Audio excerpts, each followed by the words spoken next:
Sikridhar sir cement plant वाला। हाँ, cement plant के सिलसिले में हमने बहुत गंभीरता से प्रयत्न किए और वर्तमान सरकार में तो 15 महीने में इस सारी बात को लेकर के अभी तक कोई प्रयास नहीं किया। उल्टा कांग्रेस की ही उस वक्त की जो दलौजी से विधायिका हैं वो बहुत सारी बातें कहती थी। आज सरकार उनकी है, सिर्फ उसमें हमने 3-4 बार उसको एडवर्टाइज भी कर दिया था, लेकिन उसमें कनेक्टिविटी का इशू कि ट्रांसपोर्टेशन कैसे होगी, और इसमें हमने उस वक्त एक सिद्धांत रूप से इस बात को स्वीकार भी कर लिया था। एक पोर्शन है सड़क का लगभग 40 किलोमीटर के लगभग, उस पोर्शन को हमने कहा कि उसको वाइडन करने की आवश्यकता है, चौड़ा करने की आवश्यकता है, उसको स्टेट गवर्नमेंट करने की दिशा में आगे कदम उठाएगी। लेकिन हम आज भी कायम है कि ये बड़ा मुद्दा है चंबा के इलाके का, और यहाँ और इंडस्ट्री तो आना संभव नहीं बन पा रही है वर्तमान परिस्थिति में, क्योंकि कनेक्टिविटी का इशू है। सीमेंट का पत्थर यहाँ पर बड़े पैमाने पर है और बहुत उत्तम क्वालिटी का है, इसलिए इस सारी चीज के लिए प्रयासरत रहेंगे। आने वाले समय में सरकार बनेगी तो निश्चित रूप से उस दिशा में गंभीरता से आगे बढ़ करके काम करेंगे। उनको सत्ता 5 वर्ष के लिए दी है और उनमें क्षमता है, योग्यता है, तो सत्ता का संचालन करें। हम तो कुछ बात कह ही नहीं रहे, और हम तो ये मान करके चले हुए हैं कि 5 वर्ष के लिए सरकार हिमाचल प्रदेश में जैसी बदलती है वैसे उसी सोच के साथ हम काम कर रहे थे। लेकिन जो हालात बने हैं हिमाचल प्रदेश में वो हमारी वजह से नहीं बने हैं। मुख्यमंत्री जी को मैं बड़ा साफ कह रहा हूँ, हालात बने हैं तो आपके कारण बने हैं।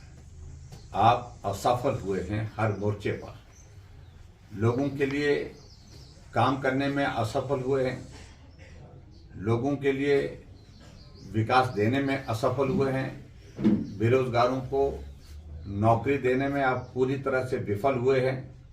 जो गारंटियां, झूठी गारंटियां जो विधानसभा के चुनाव से पहले आपने दी हैं, उन गारंटी को पूरा करने में पूरी तरह से विफल हुए हैं। और जब ऐसी स्थिति में आपके विधायक आपके पार्टी के साथी पार्टी छोड़ करके, आपका साथ छोड़ करके चले जाते हैं, तो इसका आरोप किसी के ऊपर नहीं लगाना चाहिए। और जो भूख की बात कह रहे हैं, मैं यही कहूंगा कि अगर आपकी जगह मैं होता और राज्यसभा के लिए बहुमत होने के बावजूद भी हम हार जाते तो मैं तत्काल अपने पद से त्याग पत्र दे देता। आप फिर भी कुर्सी के साथ चिपके हुए हैं, कुर्सी पर बैठे हुए हैं, तो भूख किसको है ये दुनिया देख रही है, ये प्रदेश देख रहा है। मैं इतना ही कहना चाहता हूँ। जी, लोकसभा चुनाव के लिए जो माहौल पूरे देश भर में है, उसी तरह का माहौल हिमाचल प्रदेश में भी उसकी बात है।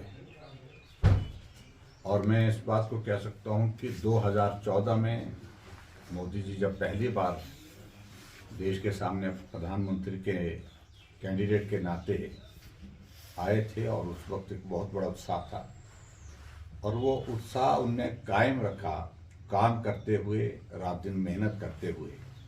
2019 में हम उससे भी आगे गए, यानी कि 303 सीटों पर भारतीय जनता पार्टी 2019 के चुनाव में जीती है।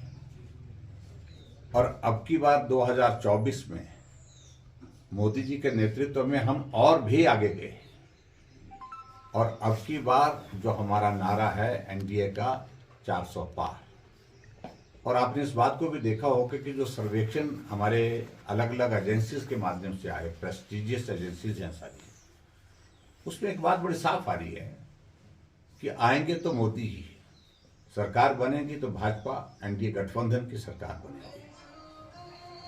और उसी संदर्भ में मैं यही कहूंगा हिमाचल प्रदेश के बारे में कि 2014 में भी 4 सीटें जीते थे, 2019 में भी 4 सीटें जीते थे, और 2024 में भी हम 4 सीटें जीतेंगे।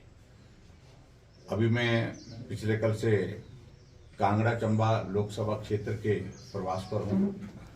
भारतीय जनता पार्टी के हमारे प्रत्याशी डॉक्टर राजीव भारद्वाज जी हमारे साथ में हैं, यहाँ डिप्टी स्पीकर रहे, आपके इस क्षेत्र के विधायक हंसराज जी भी साथ हैं, पार्टी के सब हमारे नेता हमारे साथ में हैं।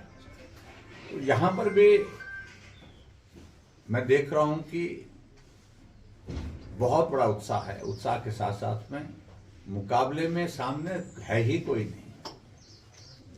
भारतीय जनता पार्टी ने चारों सीटों पर लोकसभा के लिए अपने प्रत्याशी घोषित कर लिए और प्रत्याशी घोषित होने के बाद हमारे प्रत्याशियों ने पूरे लोकसभा क्षेत्र का एक राउंड पूरा कंप्लीट कर लिया है। लेकिन अभी कांग्रेस पार्टी की स्थिति यह है कि कांग्रेस पार्टी की ओर से 4 में से 2 जगह उन्होंने कैंडिडेट डिक्लेयर किए हैं, 2 जगह भी करने बाकी हैं। और हालात ये हैं कि जिन लोगों के बारे में जिनका नाम चलता है, चर्चा होती है, वो लिख करके दे रहे हैं कांग्रेस पार्टी के अध्यक्ष को कि हमको चुनाव नहीं लड़ना है,